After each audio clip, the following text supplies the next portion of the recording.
আসসালামু আলাইকুম দর্শক, আমন্ত্রণ জানাচ্ছি চ্যানেল আই সংবাদে। পুরো সংবাদ জুড়ে আপনাদের সাথে আছি আমি মৃত্তিকা মুস্তফা। বিস্তারিত সংবাদের শুরুতেই জানিয়ে দিচ্ছি ফ্রেশ আটা ময়দা সুজি সংবাদ শিরোনামগুলো। আবরার ফাহাদ হত্যাকাণ্ডে ফাঁসির আসামি জেমির কারাগার পালানোর খবরে মধ্যরাতে বিক্ষোভে উত্তাল বুয়েট, গ্রেপ্তারের চেষ্টা চলছে বলছে কারা কর্তৃপক্ষ। পিলখানা ট্র্যাজেডির 16 বছর আজ, প্রথমবারের মতো জাতীয় সেনা শহীদ দিবস পালনে নানা কর্মসূচি।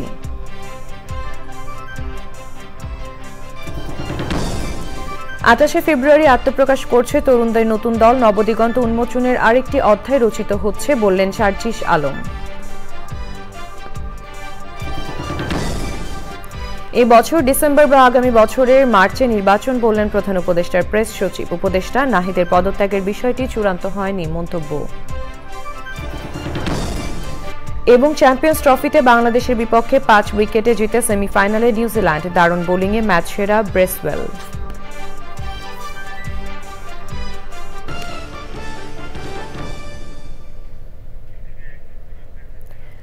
দর্শক, সংবাদ শিরোনামগুলো জানাচ্ছিলাম। এখনকার সংবাদ আয়োজন একই সঙ্গে চ্যানেল আইয়ের ইউটিউব চ্যানেলে এবং চ্যানেল আইয়ের ওটিটি প্ল্যাটফর্ম আই স্ক্রিনে লাইভ স্ট্রিম হচ্ছে। যাচ্ছি বিস্তারিত সংবাদে। আবরার ফাহাদ হত্যা মামলায় মৃত্যুদণ্ডপ্রাপ্ত মুনতাসির আল জেমি কারাগার থেকে পালিয়ে যাওয়ার ঘটনায় কারা কর্তৃপক্ষ ও স্বরাষ্ট্র মন্ত্রণালয় দায় এড়াতে পারে না বলে মন্তব্য করেছেন বাংলাদেশ প্রকৌশল বিশ্ববিদ্যালয় বুয়েট শিক্ষার্থীরা। এই ঘটনার প্রতিবাদে বিক্ষোভ মিছিল শেষে ঢাকা বিশ্ববিদ্যালয়ের রাজু ভাস্কর্যে সংবাদ সম্মেলনে শিক্ষার্থীরা বলেন, জেমির পলায়ন বুয়েট শিক্ষার্থী আবরার ফাহাদের রক্তের সাথে বিশ্বাসঘাতকতা। কারা কর্তৃপক্ষ বলছে জেমিকে দ্রুত গ্রেপ্তারের চেষ্টা চলছে। শহীদুল্লাহ রাজু রিপোর্ট।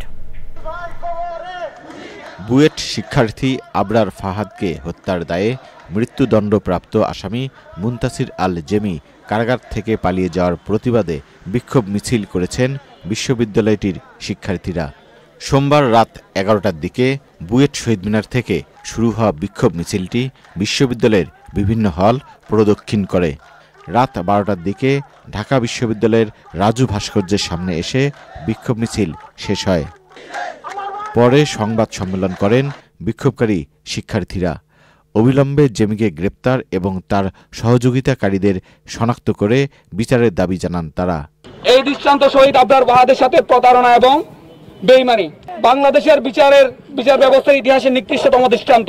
কারা কর্তৃপক্ষ ও স্বরাষ্ট্র মন্ত্রণালয় এই ব্যাপারে নিজেদের দায় কোনোভাবেই এড়াতে পারেন না। আমরা সরকারের কাছে দাবি জানাচ্ছি, অতি দ্রুত খুনি মুনতাসির আল জেমিকে খুঁজে বের করে আটক করতে হবে। এ সময় আবরার ফাহাদের ছোট ভাই সরকারের দিকে প্রশ্ন তুলে বলেন, ফাঁসির দণ্ডপ্রাপ্ত জেমি কিভাবে পালিয়েছে, কারা জড়িত, সরকারকে তার জবাবদিহি করতে হবে। 6 মাস পরে যে আমরা যে জানতে পারতেছি, এটা তো অবশ্যই রাষ্ট্রের দায় এবং যারা আসলে এই এখন বর্তমানে যারা সরকারে আছে এবং তারা তো অবশ্যই কোনোভাবে এই দায় এড়াতে পারে। কারা কর্তৃপক্ষ প্রেস বিজ্ঞপ্তিতে জানিয়েছে, গত বছরের 6 আগস্ট গাজীপুরের হাই সিকিউরিটি কেন্দ্রীয় কারাগার থেকে 202 জন বন্দীর সাথে পালিয়েছে জেমি। 2019 সালের 7 অক্টোবর আবরার ফাহাদকে নির্মমভাবে পিটিয়ে হত্যা করা হয়। এই ঘটনায় 2021 সালের 8 ডিসেম্বর ছাত্রলীগের 20 জনকে মৃত্যুদণ্ড এবং 5 জনকে যাবজ্জীবন কারাদণ্ড দেয় বিচারিক আদালত। শহীদুল্লাহ রাজু, চ্যানেল আই, ঢাকা। আলোচিত পিলখানা হত্যাকাণ্ডের 16 বছর আজ। 2009 সালের 25 ও 26 ফেব্রুয়ারি তৎকালীন সীমান্তরক্ষী বাহিনী বিডিআরের সদর দপ্তরে বিদ্রোহের নামে বিডিআরের তৎকালীন মহাপরিচালক মেজর জেনারেল শাকিল আহমেদ সহ 57 জন সেনা কর্মকর্তা বর্বরোচিত ও নির্মম হত্যার শিকার হন। সব মিলিয়ে ওই ঘটনায় 74 জনের মরদেহ উদ্ধার করা হয়। এবছর দিনটি জাতীয় শহীদ সেনা দিবস হিসেবে পালনের ঘোষণা দিয়েছে অন্তর্বর্তী সরকার। মন্ত্রিপরিষদ বিভাগ থেকে জারি করা এক পরিপত্রের মাধ্যমে গত রোববার এই ঘোষণা দেওয়া হয়। আগামী 28 ফেব্রুয়ারি ছাত্রদের নতুন রাজনৈতিক দলের আত্মপ্রকাশ হচ্ছে। রাজধানীর মানিক মিয়া এভিনিউয়ের সামনে শুক্রবার বিকাল 3টায় নতুন দলের আত্মপ্রকাশ হবে বলে জানিয়েছেন জাতীয় নাগরিক কমিটির মুখ্য সংগঠক সার্জিস আলম। জাতীয় নাগরিক কমিটির কেন্দ্রীয় কার্যালয়ে সংবাদ সম্মেলনে তিনি এইসব কথা জানান। তাফহিমুল ইসলামের রিপোর্টে বিস্তারিত। সব জল্পনার অবসান ঘটিয়ে নতুন দলের আত্মপ্রকাশের বিষয়ে সংবাদ সম্মেলন আয়োজন করে জাতীয় নাগরিক কমিটি। উপস্থিত ছিলেন বৈষম্য বিরোধী ছাত্র আন্দোলন ও জাতীয় নাগরিক কমিটির কেন্দ্রীয় নেতারা। আপনার দেখা নতুন বাংলাদেশ কর্মসূচির জনমতামত বিষয়ে কথা বলেন জাতীয় নাগরিক কমিটির সদস্য সচিব। রাজনৈতিক দলের নাম হতে পারে জনতার দল, নতুন বাংলাদেশ পার্টি, বিপ্লবী দল, নাগরিক শক্তি, ছাত্র জনতা পার্টি, বাংলাদেশ বিপ্লবী পার্টি, রিপাবলিক পার্টি, জাতীয় শক্তি সহ প্রায় 30টির অধিক নাম বেশি বেশি ঘুরে ফিরে মানুষের কাছ থেকে আমাদের কাছে এসেছে। দলের প্রতীক নিয়ে জাতীয় প্রতীক যেগুলো আছে সেই প্রতীকগুলোর কথা সব থেকে বেশি এসেছে। উদীয়মান সূর্য, কলম, বই, গাছ, মুষ্টিবদ্ধ হাত সহ আর অসংখ্য পরামর্শ এসেছে। জাতীয় নাগরিক কমিটির মুখ্য সংগঠক বলেন, অতীতে জাতীয় সংসদকে ব্যক্তি স্বার্থে ব্যবহার করা হয়েছে, কিন্তু আগামী সংসদ হবে গণমানুষের। নতুন একটি রাজনৈতিক দলের আত্মপ্রকাশ করতে যাচ্ছে আগামী 28 ফেব্রুয়ারি বিকাল 3টায় জাতীয় সংসদ প্রাঙ্গণ সংলগ্ন মানিক মিয়া এভিনিউতে। নতুন দলে জুলাই আন্দোলনের অংশ নেওয়া ছাত্র জনতা ছাড়াও সব মতের মানুষের মতামতকে গুরুত্ব দেওয়া হবে। তাফহিমুল ইসলাম, চ্যানেল আই, ঢাকা। চলতি বছরের ডিসেম্বর বা আগামী বছরের মার্চে জাতীয় নির্বাচন অনুষ্ঠানের সম্ভাবনা রয়েছে বলে জানিয়েছেন প্রধান উপদেষ্টার প্রেস সচিব শফিকুল আলম। তথ্য উপদেষ্টা নাহিদ ইসলামের পদত্যাগের ব্যাপারে সিদ্ধান্ত এখনও চূড়ান্ত হয়নি বলেও জানান প্রেস সচিব। তিনি বলেন, উপদেষ্টা পরিষদে নতুন কেউ আসবেন কিনা তা নির্ভর করছে প্রধান উপদেষ্টার উপর। মোস্তফা মল্লিকের রিপোর্ট। রাজধানীর ফরেন সার্ভিস একাডেমিতে প্রধান উপদেষ্টার প্রেস উইংয়ের নিয়মিত সংবাদ সম্মেলন। সংবাদ সম্মেলনে জানানো হয়, অর্থনীতি পুনরুদ্ধার নিয়ে উচ্চ পর্যায়ের একটি বৈঠক হয়েছে। প্রধান উপদেষ্টার সভাপতিত্বে অনুষ্ঠিত বৈঠকে দেশের অর্থনীতির বর্তমান চিত্র নিয়ে বিস্তারিত আলোচনা হয়। সভায় সিদ্ধান্ত হয়েছে, দুর্নীতি কমাতে ই-ফাইলিং বাধ্যতামূলক করা হচ্ছে। দেশের বর্তমান পরিস্থিতিতে নির্বাচন নিয়ে সরকারের অবস্থান সম্পর্কে জানতে চান সাংবাদিকরা। চিফ অ্যাডভাইজার আগে দুইটা ডেট বলেছিলেন, একটা হচ্ছে যে ডিসেম্বরের মধ্যে ইলেকশন, যদি কম রিফর্ম পলিটিক্যাল পার্টিগুলো কম রিফর্ম চায় তাহলে ডিসেম্বরের মধ্যে ইলেকশন হবে, আর যদি না তারা চান যে না আমরা আরও কিছুদিন থাকি সেক্ষেত্রে ইলেকশন উনি বলেছিলেন যে প্রথমার্ধে হবে। কিন্তু এখানে একটা প্র্যাকটিক্যাল একটা ইস্যু হচ্ছে যে আপনি জানেন যে এপ্রিল মাসের থেকেই কালবৈশাখী এবং ঝড় বৃষ্টির সময় শুরু হয়ে যায়, ফলে এপ্রিলের পরে যখন এপ্রিল পরে জুনে আবার মনসুন শুরু হয়ে যায়, তো ফলে ওই 3টা মাস আসলে ইলেকশনের জন্য অতটা উপযোগী না। তো সেই জন্য আমাদের ধারণা সেটা হচ্ছে যে ইলেকশন ইদার ডিসেম্বরের মধ্যে হবে, নতুবা ম্যাক্সিমাম মার্চের মধ্যে। উপদেষ্টা পরিষদের কেউ কেউ পদত্যাগ করবেন, যুক্ত হবেন নতুন কয়েকজন।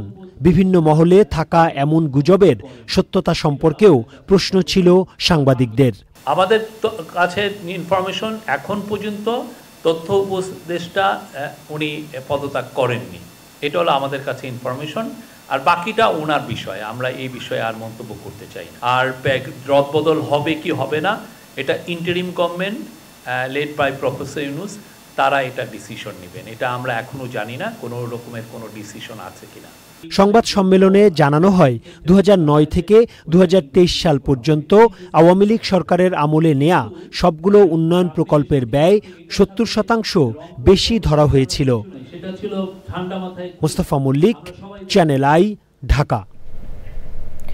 সাবেক মন্ত্রী ও বিএনপির ভাইস চেয়ারম্যান বীর মুক্তিযোদ্ধা আব্দুল্লাহ আল নোমান মারা গেছেন। ইন্না লিল্লাহি ওয়া ইন্না ইলাইহি রাজিউন। বুধবার সকালে রাজধানী ধানমন্ডির বাসায় অসুস্থ বোধ করলে তাকে স্কয়ার হাসপাতালে নেওয়া হয়। পরে চিকিৎসকরা তাকে মৃত ঘোষণা করেন। আব্দুল্লাহ আল নোমান 1991 সালে চট্টগ্রামের কোতোয়ালি আসন থেকে সংসদ সদস্য নির্বাচিত হয়ে মৎস্য প্রাণী সম্পদ মন্ত্রী এবং 2001 সালে খাদ্যমন্ত্রী হিসেবে দায়িত্ব পালন করেন। 71-এ মহান মুক্তিযুদ্ধে অংশ নেন আব্দুল্লাহ আল নোমান।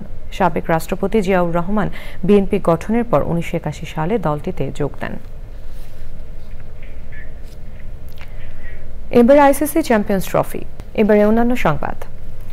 যুক্তরাষ্ট্রের ফ্লোরিডায় Asian trade food fair and cultural show শেষ হয়েছে। মিরামার রিজিওনাল পার্ক অ্যাম্পিথিয়েটারে ফ্লোরিডা প্রবাসী বাংলাদেশিদের সংগঠন বাংলাদেশ অ্যাসোসিয়েশন অফ ফ্লোরিডার জমকালো আয়োজনে প্রবাসীদের পাশাপাশি দেশি বিদেশি শিল্পীরা অংশ নেন। যুক্তরাষ্ট্রের ফ্লোরিডা থেকে যুক্তরাষ্ট্র প্রতিনিধি রাশেদ আহমেদের পাঠানো তথ্য ভিডিওচিত্রে শহীদুল্লাহ রাজু রিপোর্ট। 30তম Asian trade food fair and cultural show এর সমাপনীতে ভিন্ন রূপে সেজেছিল মিরামার রিজিওনাল পার্ক এম্পিথিয়েটার। এতে অংশ নিয়ে নিজেদের অনুভূতির কথা তুলে ধরেন অতিথিরা। আমরা সবকিছু সাকসেস, আমরা খুব ভালো করেছি, নেক্সট ইয়ার আলো ভালো করতে চেষ্টা করব। যারা এখানে উপস্থিত হয়ে আমাদের মেলাকে সার্থক করেছে সবাইকে আবারও ধন্যবাদ। 30তম এ আয়োজনে অনুষ্ঠানে দেশের জনপ্রিয় শিল্পীদের পাশাপাশি 15টি দেশের প্রায় 300 শিল্পী অংশ নেন। সমাপনী অনুষ্ঠানে নাচ গানের পাশাপাশি শুভেচ্ছা বক্তব্য রাখেন বক্তারা। এই ফেয়ারটা হলো সাউথ ফ্লোরিডা বাঙালিদের প্রাণের উৎসব। প্রতি বছর বাঙালিরা ওয়াইট করে অপেক্ষা করে কখন এশিয়ান ফুড ফেয়ার হবে। 2 দিনের অনুষ্ঠানে শাড়ি গহনা ছাড়াও ছিল বাহারি আর মুখরোচক খাবারের স্টল। আগামীতে আরও নতুন কিছু করার অঙ্গীকার করেন আয়োজকরা। মেলা অনেক জমজমাট, ইনশাআল্লাহ উই এক্সপেক্ট উই ক্রস 5000।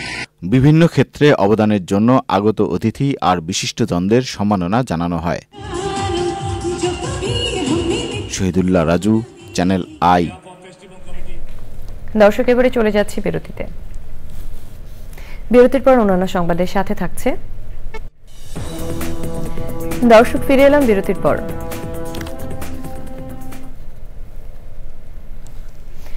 ময়মনসিংহে বিভিন্ন উন্নয়ন প্রকল্পের কাজে ধীরগতির কারণে নাগরিক দুর্ভোগ চরমে পৌঁছেছে। জুলাই আন্দোলনের পর অনেক ঠিকাদারের খোঁজ না থাকায় কাজ বন্ধ রয়েছে। কাজে অগ্রগতি না থাকায় 8টি প্যাকেজের প্রায় 100 কোটি টাকার চুক্তি বাতিল করেছে সিটি কর্পোরেশন। ময়মনসিংহ থেকে শেখ মহিউদ্দিন আহমেদের পাঠানো তথ্য ও ভিডিও চিত্রে আল মুকসেদের রিপোর্ট। 2018 সালে 33টি ওয়ার্ড নিয়ে প্রতিষ্ঠিত হয় ময়মনসিংহ সিটি কর্পোরেশন। চাহিদার ভিত্তিতে 2020 সালে 1575 কোটি টাকার একটি বিশেষ প্রকল্পের অনুমোদন দেয় সরকার। গত ডিসেম্বরে প্রকল্পের মেয়াদ শেষ হলেও কাজ হয়েছে মাত্র 45%। এছাড়া জুলাই আগস্ট ছাত্র জনতার আন্দোলনের পর অনেক ঠিকাদার গা ঢাকা দেওয়ায় বহু স্থানে কাজ বন্ধ রয়েছে। এতে বিপাকে পড়েছে নগরবাসী। বর্ষা গেছে আর এক বর্ষা আসতেছে, এই পর্যন্ত রাস্তার আমাদের কোনো কিছুই হয় নাই।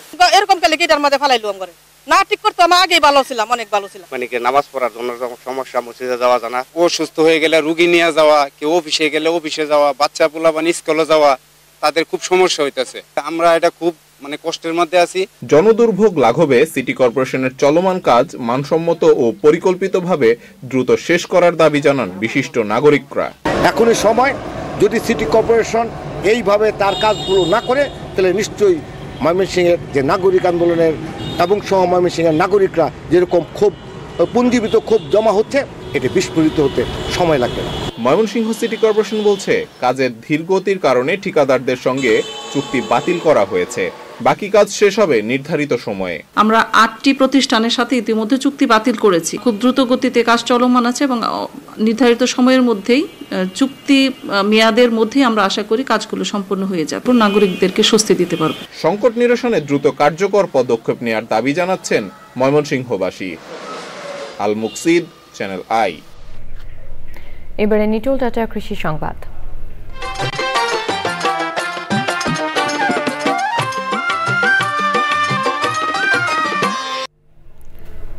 গাইবান্ধার সাদুল্লাপুরের ধাপের হাটর ছোট ছত্রা গাছা ও ছাইগাড়ি গোবিন্দপুর এলাকা থেকে বিএমডিএ এর আওতাধীন 2টি সেচ পাম্পের 5টি ট্রান্সফরমার চুরির ঘটনা ঘটেছে। এতে বড় মৌসুমের শুরুতে সেচ পাম্প চালু না হওয়ায় দুশ্চিন্তায় পড়েছেন চাষিরা। এই ঘটনায় থানায় সাধারণ ডায়েরির পাশাপাশি কর্তৃপক্ষকে অবগত করেও পাম্প চালুর কোনো উদ্যোগ নেওয়া হয়নি অভিযোগ পাম্প পরিচালনাকারীদের। এখন দেখবেন প্রকৃতি সংবাদ।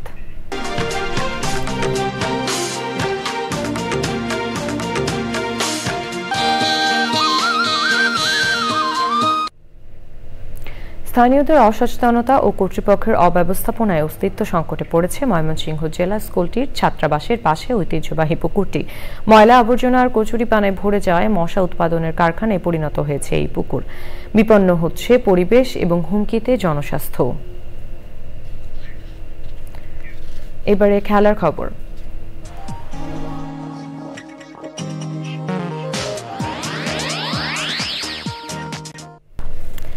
সবশেষে ফ্রেশ আটা ময়দা সুজি সংবাদ শিরোনামগুলো জানিয়ে দিচ্ছি আরো একবার। আবরার ফাহাদ হত্যাকাণ্ডে ফাঁসির আসামি জেমির কারাগার পালানোর খবরে মধ্যরাতে বিক্ষোভ উত্তাল বুয়েট। গ্রেপ্তারের চেষ্টা চলছে বলছে কারা কর্তৃপক্ষ। পিলখানা ট্র্যাজেডির 16 বছর আজ প্রথমবারের মতো জাতীয় সেনা শহীদ দিবস পালনে নানা কর্মসূচি। 28 ফেব্রুয়ারি আত্মপ্রকাশ করছে তরুণদের নতুন দল। নবদিগন্ত উন্মোচনের আরেকটি অধ্যায় রচিত হচ্ছে বললেন সার্জিস আলম। এবছর ডিসেম্বর বা আগামী বছরের মার্চে নির্বাচন বললেন প্রধান উপদেষ্টার প্রেস সচিব। উপদেষ্টা নাহিদের পদত্যাগের বিষয়টি চূড়ান্ত হয়নি মন্তব্য। এবং চ্যাম্পিয়ন্স ট্রফিতে বাংলাদেশের বিপক্ষে 5 উইকেটে জিতে সেমিফাইনালে নিউজিল্যান্ড। দারুণ বোলিংয়ে ম্যাচ সেরা ব্রেসওয়েল।